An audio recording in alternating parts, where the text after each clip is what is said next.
Hey everybody. In this video, you're going to see my interview with John Zeratsky. John helped to design YouTube, the platform that you're watching this on now, and then he went to Google Ventures, and at Google Ventures, he helped over 150 of Google's startups design new products and processes that would solve problems. He's a master of what they call the design sprint process, and he helped to write a book about it called Sprint. This is featured in the Navy reading program. We had a conversation about that book, and he just came out with another book called Make Time, all about finding ways to actually do the things in a day that you want to instead of just spending all day checking email, which you know I am all about getting away from email. So with that, here's my conversation with John Zeratsky. I hope you enjoy it. You got this book about design sprints. You're a guy at Google Ventures. And why do you think an organization like the Navy or a nonprofit would have use for these ideas? Yeah, I think that the Navy, big corporations, nonprofits, they're interested in design sprints for the same reasons that startups are. You know, the world is full of uncertainty. And when you're in a team environment and you're thinking about doing something new, whether it's a new product, a new customer base, even a new process, it's impossible to know how it's going to turn out before you do it. So the traditional approach has been to try to plan really well, right? Do all this analysis, all this research, make the perfect plan, and then execute on it. But I think as the world has gotten more complicated, people are realizing that doesn't cut it. That doesn't always work. And those problems are really magnified in a startup environment where they're building entirely new things, and they usually have very limited time. So the design sprint is a way for teams to test their ideas. So to use the tools from design, prototyping, customer testing to evaluate their ideas and make sure they're on the right track before they commit to them. Nice.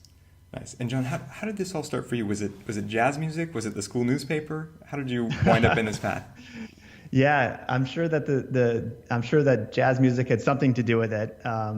But it actually it kind of began for me with doing design at a newspaper. That was my very first design job, and it was a daily paper. And so the design cycle took exactly one day because that was all the time that we had. And as I moved from there into a tech startup, and then we were acquired by Google, and I worked on big teams at Google. I worked at YouTube on the first ever redesign of YouTube.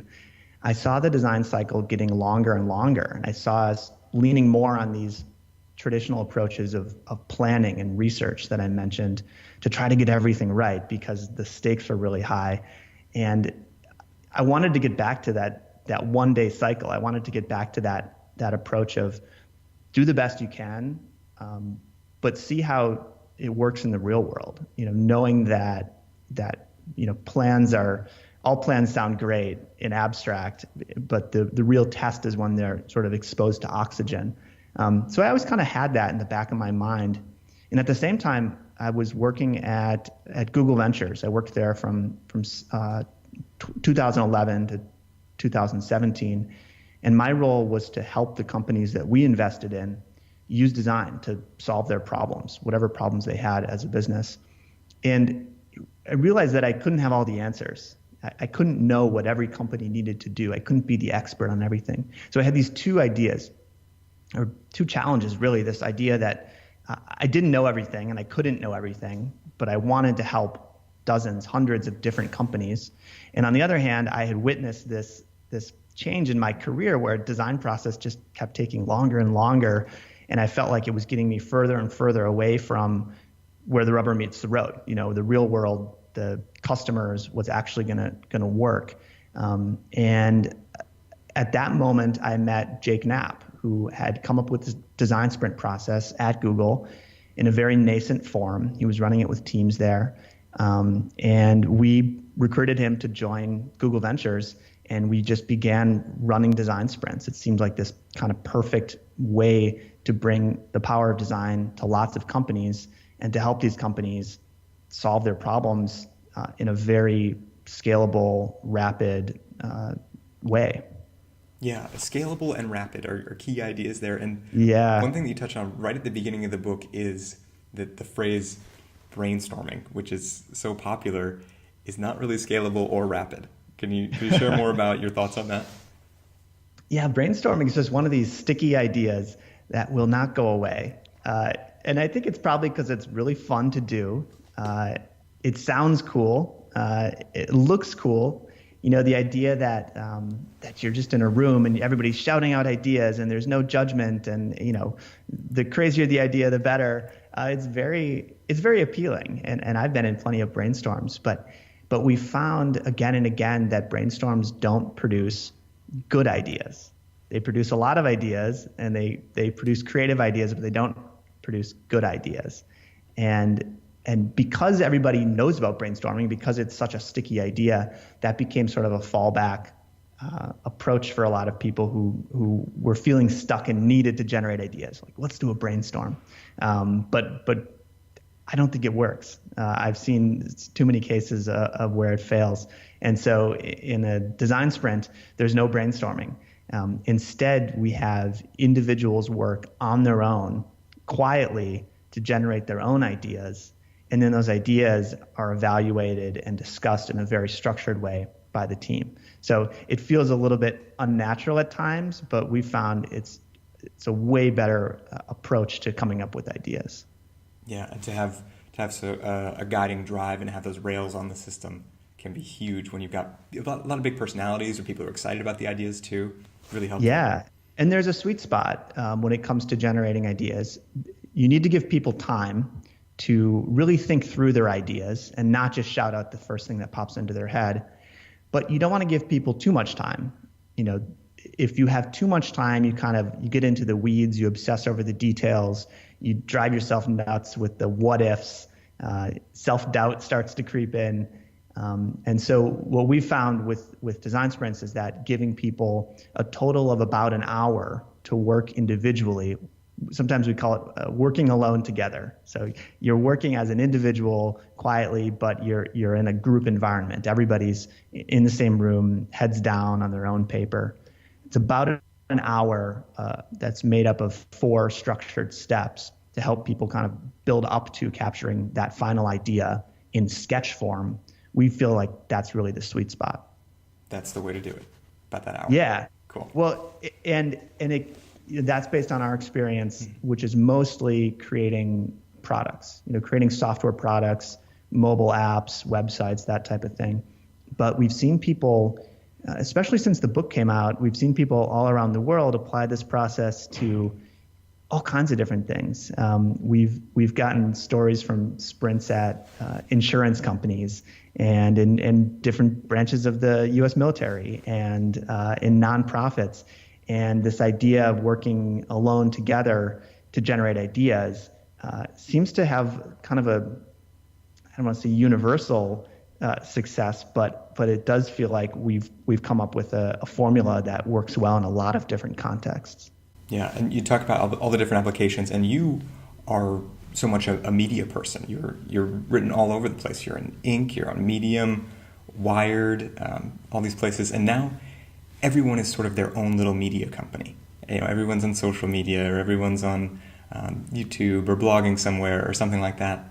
So for people who want to make media, or even for us with this podcast, do you see a way to work this kind of design process into something like that? Definitely. I think that right now is such an amazing time to be in media, to be creating new things and trying to find an audience for them, because you can use the design sprint process, you can use approaches to testing your ideas in a very scalable way. You can start with, just to give you an example from the work that we did with design sprints, you can start by tweeting about it or posting little snippets on LinkedIn of specific components or ideas that might be interesting. And you'll get feedback on those. Some people will say that's amazing. Some people say you're an idiot, but you can take that feedback and you can move on, and then you can write an article about it, or you can write a blog post about it, and you can go through that process again, and then you can write a book. You don't have to jump from the kernel of an idea straight into that perfect finished form of a book or a video or whatever it might be, or a podcast. The tools that we have now allow us to create and then to distribute and test ideas and content in this really nice iterative way. Yeah, I get it. Cool. And John, one of the things that the book has going for it is your book is well written. It's, as business books go, it's accessible, and you start a lot of chapters with stories. And one of them is the Apollo 13 launch, and how they had to get their priorities right and start at the end. How can we make sure that when we're doing any sort of design or planning that we're starting at the end? Yeah, I mean, I feel like it's almost too obvious to just say, think about the goal before you get into it. But that's kind of the secret. I think that because it feels so obvious, we don't often take the time to dig into it and say, what are we really trying to do here? And what are the things that could trip us up along the way? In that second part of that discussion, where could we go wrong? Where could we get off track? That's actually really valuable, because that points the way to what we should build in our design sprint, what we should prototype and test, because it can help us answer those questions. It can help us anticipate those things that might go wrong before we encounter them in the real world. So we spend the entire first day of a design sprint actually talking about the problem, trying to understand it. And we don't just write down the goal, we actually map out sort of the process that a customer or that a stakeholder is going to go through if we succeed, if this works in the end. So let's say we're working on, one example from the book is working with Slack, which makes an online tool for teams to communicate and collaborate together. And they were trying to reach non-technology companies. They had done really well with tech companies, but they knew they needed to continue to branch out and expand. But there's all these questions about, like, do people even know what chat rooms are? Have people used these things before? Do they seem valuable? Do they understand how it would fit into their organization? And they could have just gone and spent a bunch of money on an advertising campaign, but they had all these big questions. So we started at the end with Slack and said, look, the goal is to get non-technology companies to understand and see the value of Slack so that they'll try it in their organization. But let's make our prototype be all about testing those questions and assumptions along the way. So by making that map, it really gave us it revealed the path that we needed to follow to sort of pass all those obstacles on the way to reaching our goal. Yeah, and you talk about a customer or a stakeholder. You kind of draw both, and for us in the Navy, we're thinking a lot more of a stakeholder, an end user, but we often don't even think in those terms. Could you explain how to identify who that person is, or how to keep them in mind through a process of planning something out? Yeah. I mean, I think it comes from, it's really about visualizing and walking through how whatever you're creating or whatever you're doing or changing is going to unfold in the real world, how you think it is going to, how it's going to work. And you might need to bring in different kinds of experts who know how it affects them, how it affects somebody in the field versus somebody in an office. For a lot of the work that we did with startups, it was fairly straightforward in the sense that it's a customer of a certain type who's making a certain decision. But we worked on a lot of healthcare projects as well. We worked on one with a company called Flatiron Health that makes software for cancer clinics, who were recently acquired by Roche. And in the problem that we were trying to solve, they actually had, we learned all this by talking to their team, who consists of engineers and doctors and all sorts of different people. We learned that they have 4 really different and really important stakeholders or customers. They have the physician, of course, and they have the patient. Those are sort of the 2 obvious ones. But they also had the research coordinator, who would actually be the person in the office who's figuring out, okay, is this patient a candidate for a clinical trial? Can we give them access to a drug that they might not otherwise have access to? And a nurse who is working in the clinical environment to work with the physician in terms of giving care to that patient. So by talking to the different experts, inside of Flatiron Health, who came from this world, who came from the oncology world, were able to uncover, who are the actual people involved in this. If we say, hey, here you go, oncologists, we made a new software thing for you, we made a new tool for you, who are they going to have to convince, or who are they going to have to collaborate with to actually use this thing? And that's the process that I think works well in any environment. That combination of sort of visualizing how is this actually going to be used, and then when there are blank spots or blind spots, pulling in the experts who can help to shed light there. Yeah, and I can see how that could work in any environment, especially the kind of things that we do too. We're pulling technical experts. I might be designing something, but it's going to hit the maintainer at the end, and I need to talk to them and to bring all these players together. Very cool. Yeah, and then once you know who those people are, then you can start to focus on which ones are associated with the greatest risks or unknowns at that point in the project. So in this project with Flatiron Health, obviously the physician is a critically important customer in this situation. But we decided that at that stage in the project, it was actually the research coordinator who was who was more important in terms of moving the project forward. So that was the person who we were going to have to convince to incorporate this new thing into their workflow. They're already using existing software tools. They already have the way that they do this. And if we wanted to create something better, new, different for them, we were going to need to convince them first. If we couldn't get them to use it, it would never reach the physician. It would never reach the nurse, and it would never reach the patient. So once you know who the players are, then you can say, all right, who do we need to focus on now, and who can we focus on later? Yeah, and this seems a constant struggle of leadership in general, is to find the right people and to make sure that there is buy-in with them. In this process, how would you go about including those people to make sure that they are bought in from the get-go? Yeah, so we've been talking about customers just now, but I think you're asking about internal stakeholders, leaders, team members that you might be collaborating with. In a design sprint, we try to include the real team, the core team of people who's going to be responsible for making the decisions and executing on whatever this project is. We don't subscribe to the idea that when you're trying something new, you should have a special team that goes off to a special room and does a special process. I think design sprints kind of look that way, but what we try to do is bring this way of working to an existing team. So we think it's really important to have the real team together working on the sprint. There are a couple other critical roles.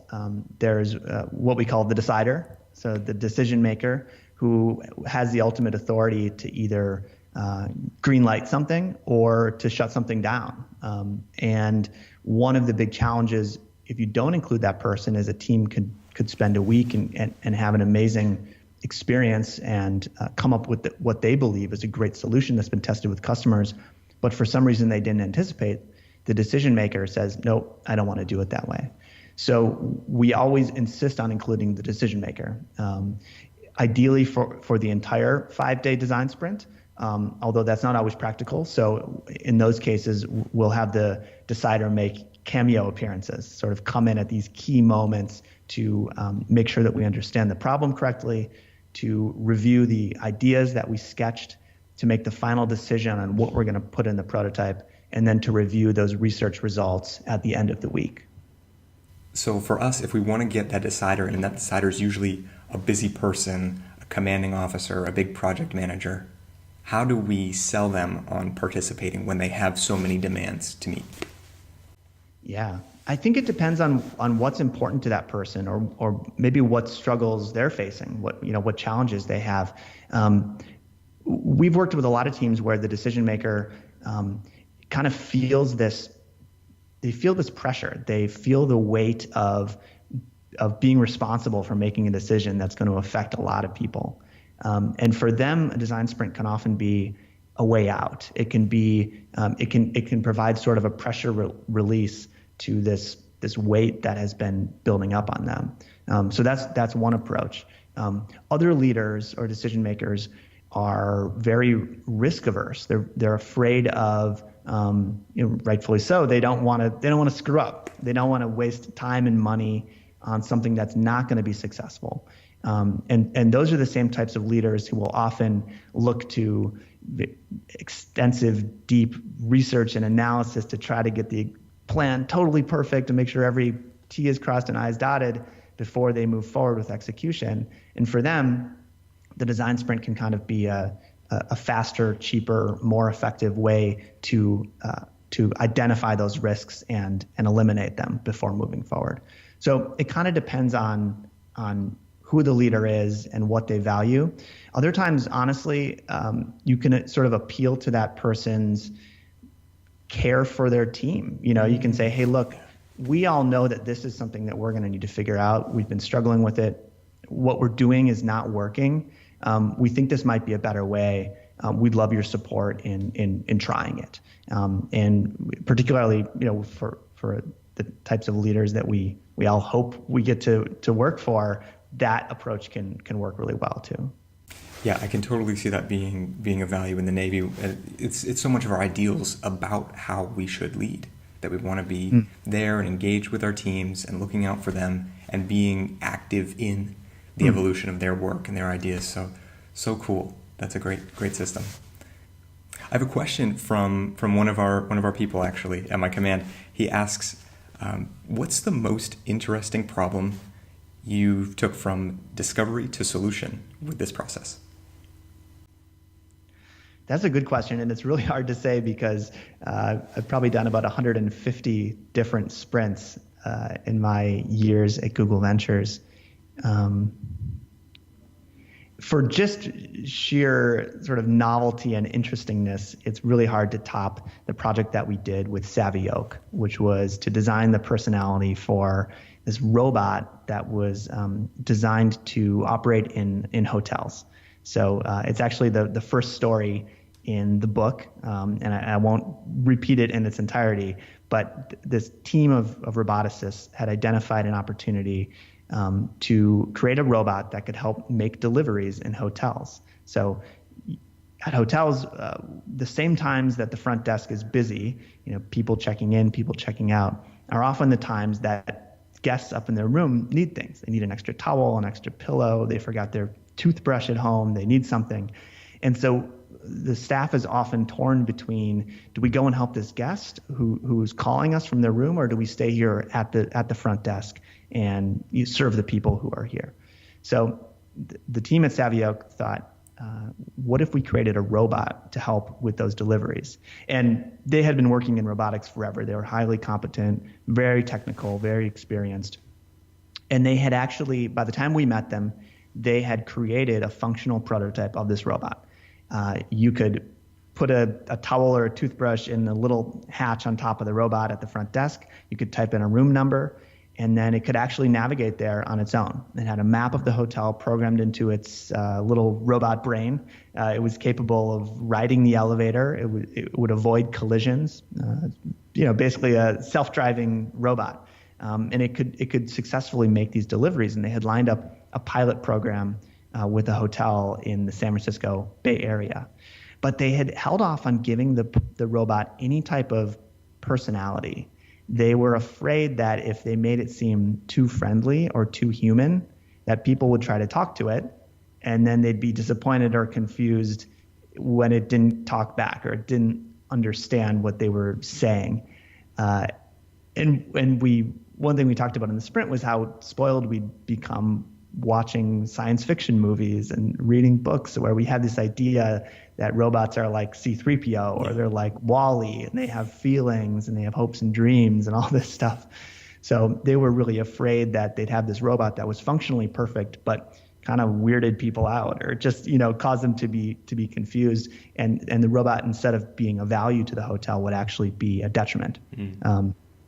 So we did this sprint together to try to figure out what kind of personality the robot should have. So we sketched all different ideas for if it should have a face, what sorts of sounds it should make. And then we built a prototype. So we took the functional robot and we modified it to have these elements of personality. And we ran a test with 5 actual customers in the hotel, making a delivery. and watching to see how they reacted when they met the robot for the first time. Did they like it? Did they think it was creepy? Did they find it confusing? And it ended up, we were fortunate that it worked out really well. People really liked the robot, so we hit the nail on the head. But even if the specific prototype that we had built wasn't successful, even if people didn't like the way that the robot behaved, it still would have been a success for the team, because they still would have known what not to do, and avoided this big risk of kind of squandering their one opportunity with this pilot program by creating an unpleasant experience for the hotel guests. So there's a lot more about that in the book, and there's even, if you look it up online, there's some videos where you can actually see the robot in action. But I have to say, of all the projects I've done, that's one of the most interesting. Yeah, I haven't seen the video, but I am trying to picture the happy dance that it does after a successful mission, and I'll have to check that out. Yeah, so the robot is basically, it looks kind of like a fancy trash can. It's about 3.5 feet tall, and it's kind of cylindrical, and it just motors along. And so what it does for the happy dance is it just sort of pivots back and forth, kind of does like a twist move, nice. If you will. So, but yeah, it's pretty cute. It's worth checking out the video. Yeah. And John, you talked about how even if that project had failed, that would still be a success because people would be moving forward. And I think in a lot of organizations, a lot of cultures, particularly the military, we often get very risk averse. But I know that for you, especially in venture capital, you see the benefits of taking big risks and seeing how that can play out in exponential gains. If you got a big portfolio and you got a Facebook type company, you win big. So how can people conceptualize that value of failing if they're not familiar with these kind of ideas? Yeah, so you're totally right. In venture capital, the upside is huge, the potential upside, and that's kind of the essence of investing in these risky ideas. But there's a really scary downside to it, which is that if you fail in a startup environment, not only did your idea not work out, not only did your product not work out, but you're probably out of money. Because as a startup, you're funded for a very specific amount of time to basically go out and test your idea in the market and prove that you're on the right track. So you kind of have this double failure of the product didn't work and now we're out of money and we're gonna shut down, which is a really hard thing for people to swallow when they've poured their energy and their time into this project. So with the design sprint process, we're giving people a way to, if they are going to fail, we're giving them a way to reach that point of failure in 5 days instead of in 3 months or 6 months or a year or however much time. And they can actually run sprints over and over and over. And they fail one week, they can try something different the next week. They might fail again, but bit by bit they can start to chip away at, okay, now we understand this part of the problem, or it turns out we were solving the wrong thing in the first place. We're gonna sort of adjust our direction and continue to work toward a successful outcome. I think that a lot of the teams we work with, very much like you're saying, are afraid of failing, even when they're a startup that nobody's ever heard of. But the nice thing about failing in the context of a design sprint is that you're only failing in front of 5 people. Yeah. You're failing in front of 5 customers in a very controlled way. And at the same time, those 5 customers are enough to give you a high level of confidence in what you've learned. If those 5 people are carefully chosen, if they're representative of the customer that you're building for, you can trust that their reactions that they reflect what more people like them will do when they experience whatever you're working on. So the way that we test prototypes in a design sprint is this really great combination of being very fast, 5 days instead of months or years, but also very safe in that you're not failing in the market or on a broad scale. You're failing with 5 specific people. Yeah, and when you're in that process of building it up to, how do you protect against giving somebody kind of a halo effect, like, oh, well, Joe's been on a great run lately, and he's got all these great ideas, and we don't want to be biased towards just saying, okay, do everything that Joe's coming up with right now. How does the system protect from that?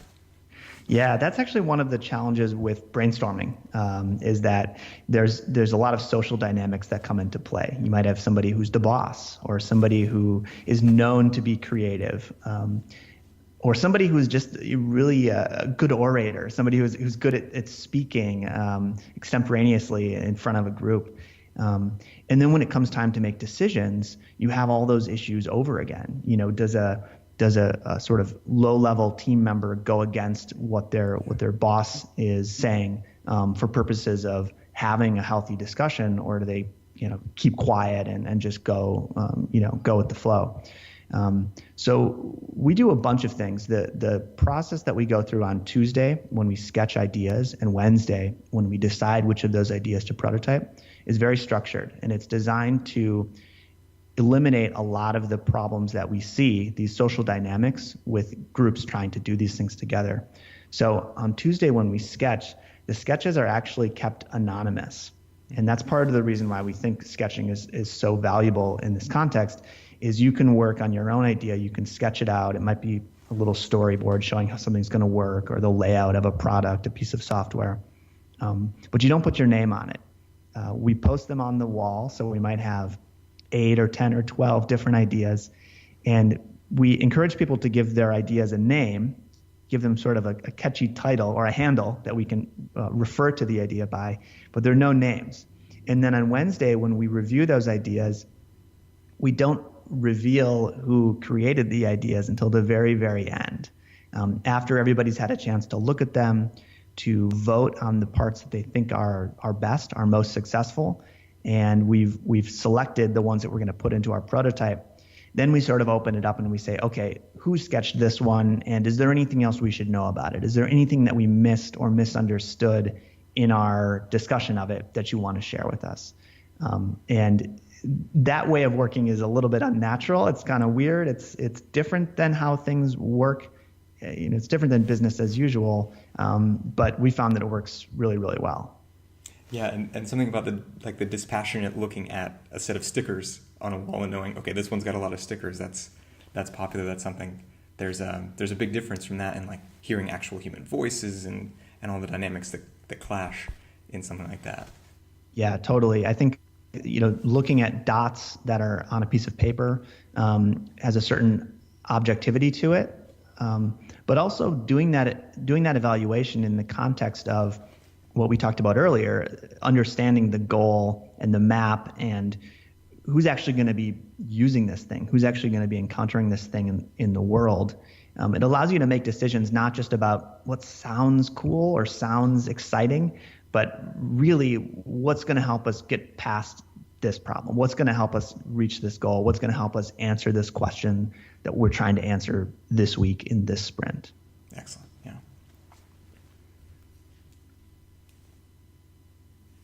John, could you tell us about your next project, your new book? Yeah. So Jake Knapp and I have written another book together. It's called Make Time. And it is about helping people redesign their days to make time for the things that matter to them. There are so many defaults that exist in our world, and some of those come from technology. By default, your smartphone has email on it. Most people have Facebook or Twitter or something like that installed on their phone. A lot of notifications are turned on. But those defaults also extend to the workplace. By default, you're expected to check your email first thing in the morning and respond as quickly as possible. All meetings default to 30 or 60 minutes, and it's expected that everybody involved in the project is going to be in that meeting. And there are reasons why all these defaults are the way they are, but they don't always serve us. They don't always lead to us spending our time in the ways that we want to. And so a big theme with Make Time is encouraging people to question those defaults. And by making a few small changes to their environment and their devices and the ways that they operate, they can actually free up a lot of time. They don't have to rely on willpower to say, okay, I'm not going to check Facebook today. I'm going to make time for something else. We encourage them to do things like log out of Facebook or remove Facebook from their phone as an experiment and see what that does for their time. So the book is sort of half memoir and half how-to guide. It has a lot of stories about our own struggles with these things. Jake and I both worked in corporate environments. We worked at Google, big company with lots of meetings and lots of emails. And we came up with these ideas to help ourselves make time for what we wanted to do. And then the how-to side of it is sort of like a cookbook of more than 80 different recipes. We call them tactics, very specific things like the idea of logging out of Facebook or Twitter or an app that really you find difficult to resist, that people can use. And we sort of walk people through the process of figuring out which of those tactics are best for them, trying them, experimenting with them, reflecting on which ones work best so that they can continue to improve and make things better tomorrow. Yeah, things like logging out I think are crucial to human behavior in general. Have you ever read Predictably Irrational or heard of Dan Ariely? Yeah, I have read that book and a couple other of Dan Ariely's books. I really like them. Yeah, he's an amazing guy. I interviewed him 2 days ago. And, wow, great. Yeah, amazing guy. And he's saying that a theme of so much of his work now is to give people sort of a friction to the thing they're trying not to do and an ease to the thing that they are trying to do. So it may be easy to text money into a bank account. But if you want to take it out, you've got to get on a bus, go fill out paperwork, wait an hour, and then go take it back so that people who are struggling financially can have a friction to doing the wrong thing, but an ease to doing the right thing. Yeah, that's a really good point. Jake and I, working in the tech industry, we worked on apps, on products that are very sticky, that are very compelling, very distracting. Jake worked on Gmail, I worked at YouTube, and one of the things we talk about in the book is just how much effort and time and focus goes into removing those barriers. The makers of YouTube or of Twitter or of Facebook, they want their apps to be as simple and as friction-free as possible. They want it to be easy for you to use their apps because that's how they succeed as a company. It's not that they're nefarious or evil or trying to take advantage of us, but it's the incentive that they have is to make their products as easy as possible. And so one of the critical principles to sort of taking back our time and taking back our attention is to create barriers, to actually make it more difficult for us to do the things that we don't want to be doing. So one kind of extreme example of that is having what we call a distraction-free phone. So having a phone that doesn't have any apps on it that have an infinite supply of content. So we call them infinity pools. And they're things like email, Facebook, Instagram, anything you can pull to refresh, and there's always something more there. They're very dangerous because they operate on the same principle as like a slot machine. Yes. There's this psychology of random rewards. When you do something easy, you pull a handle on a slot machine or you swipe an app, and most of the time nothing particularly great happens, but sometimes something really interesting happens, really cool, and they create this very strong feedback loop. So if you can create barriers to those types of temptations by removing apps, by logging out, by keeping your phone in a different room, you can really help yourself out. I think that, I don't know if you talked about this with Dan Ariely, but there's been a lot of research lately on the limits of willpower. And this whole idea that some people have willpower and some people don't is really being challenged. And what people are finding is that what looks like willpower oftentimes is just a function of the environment that we operate in. So somebody who works in a company that has a great culture and great workplace defaults is going to be more successful than somebody who's in a company that doesn't care about those things.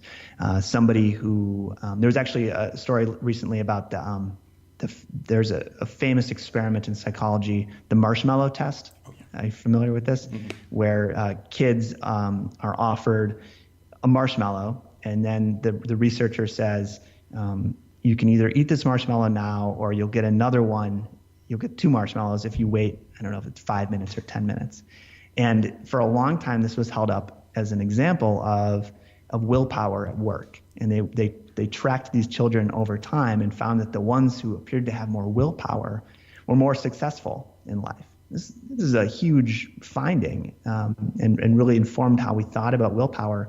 But I recently just read this kind of meta-analysis looking back at the research. And the person who did this analysis found that the likelihood of one of these children to grow up and be successful correlated more strongly to the how rich their parents were than it did to their ability to, resist eating the marshmallow and getting another marshmallow. So, there's all sorts of socioeconomic implications, but for me, what was really interesting was that we don't have willpower or not have willpower. We're in environments that enable us to make the choices that we want to make, that are good for us, or we're not. And to the extent that we can help people make those environments for themselves, I think we can help a lot of people. Yeah, you can't underestimate the significance of environment. And that's one thing Dan touched on big time. He even has an experiment where they had someone come into a place, and right away the person gets selected for a lower paying experiment, the subject. And then they offer them, hey, if you give me a couple bucks, I'll put you in the higher paying group. So they set up the standard that this is an environment where bribes are okay.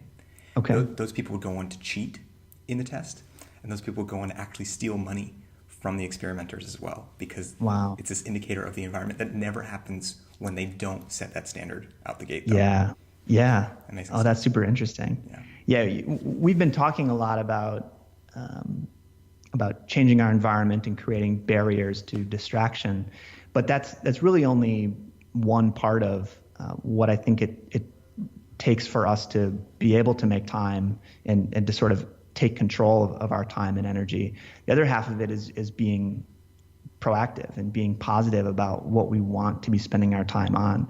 So a big part of the new book, Make Time, is setting what we call a daily highlight. So either the night before or the beginning of the day, saying, what's the one thing that I want to make sure that I make time for today? If I look back on the day and I ask myself, what was the highlight of my day? What do I want that to be? What do I want that thing to be?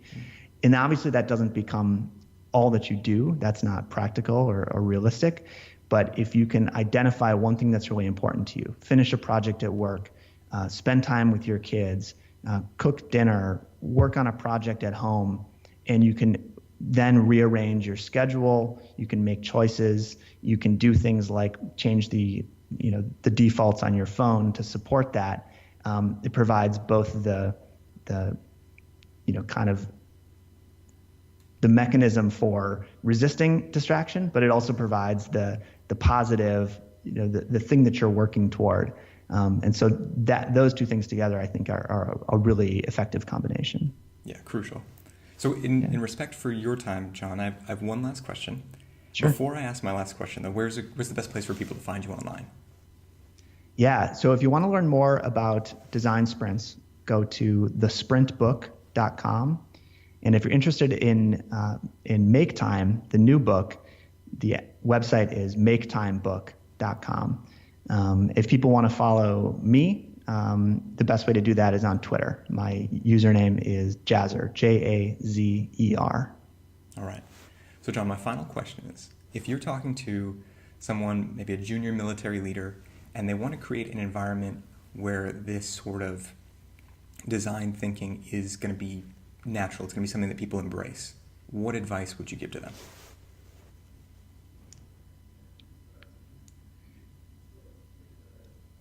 I would encourage that person to think about time as the most valuable thing they can give to their team.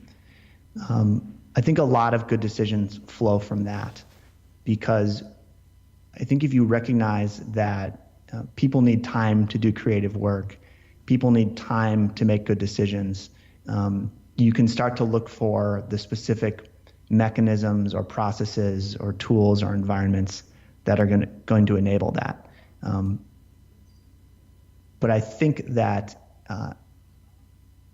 for me, if I could go into any company or any organization and I could